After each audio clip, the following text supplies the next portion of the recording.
La Bible au quotidien. Une série de méditations quotidiennes inspirées de l'édition d'octobre 2007, écrite par le pasteur Israël Leito et publiée par la maison d'édition interaméricaine. Fais-moi entendre dès le matin ta bienveillance, car je me confie en toi. Fais-moi connaître le chemin où je dois marcher, car j'élève à toi mon âme. Psaume 143, verset 8. Aujourd'hui, le 23 février, notre méditation a pour titre « Le pardon est le premier choix ». Verset approprié, Matthieu 19, verset 3. Les pharisiens l'abordèrent et dirent, pour l'éprouver, « Est-il permis à un homme de répudier sa femme pour un motif quelconque ?» La coutume voulait que si l'homme désirait se séparer de son épouse, il suffisait qu'il lui dise en public « Je divorce de toi, je divorce de toi, je divorce de toi ». Tant s'étaient dégradées les instructions que Moïse avait transmises au peuple d'Israël. Les pharisiens posèrent cette question à Jésus pour tester les enseignements qu'il venait de donner en Galilée, loin de la frontière de Judée, de l'autre côté du Jourdain.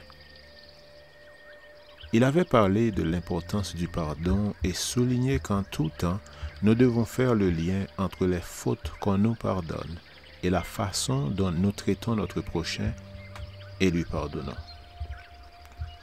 S'il est une relation où la disposition de pardonner est rare, c'est bien le mariage.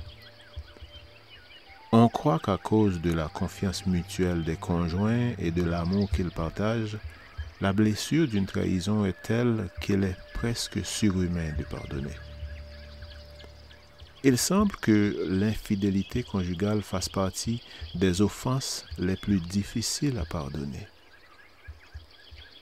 Les pharisiens, en présentant le cas du divorce à Jésus, après qu'il leur eut parlé de pardon sans condition, lui soumettaient par exemple une faute, entre parenthèses, impossible à pardonner.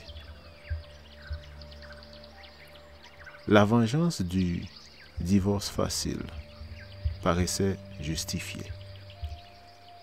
La réponse de Jésus désarma l'argument des pharisiens. Il n'y a pas de divorce facile.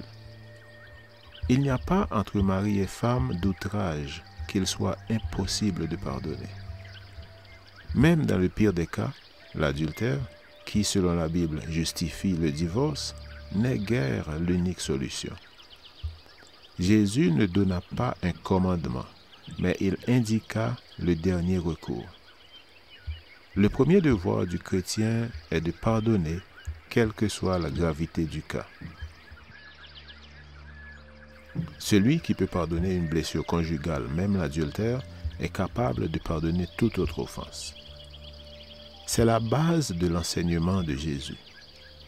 Si Dieu est disposé à tout pardonner, pourquoi ne pas nous attacher à intérioriser et à appliquer ce principe? Le péché impardonnable, selon la Bible, n'est ni plus ni moins que le péché qu'on refuse de confesser et d'abandonner. Lorsqu'il y a une offense, si l'offensant est disposé à tourner le dos au péché et à rechercher la réconciliation, la première responsabilité de l'offensé est de demander au Seigneur de lui accorder la grâce de pardonner. Pardonner et divorcer sont deux extrêmes qui ne se rejoignent jamais. Lorsque le pardon remporte la victoire sur le divorce, toute notre notion de séparation est annulée.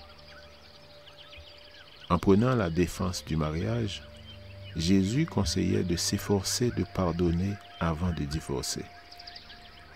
Seule la grâce du Christ peut nous aider à atteindre ce niveau d'acceptation du pardon de Dieu, afin de l'accorder à autrui. Puisse le Seigneur nous aider par sa grâce à tout pardonner, même le cruel outrage de l'infidélité conjugale. Amen. Lecture de la Bible pour aujourd'hui dans l'Ancien Testament, Nombre 17, verset 1 jusqu'à Nombre 19, verset 22. Et dans le Nouveau Testament, Matthieu 19, verset 1 à 30. Je vous souhaite de passer une excellente journée avec Jésus.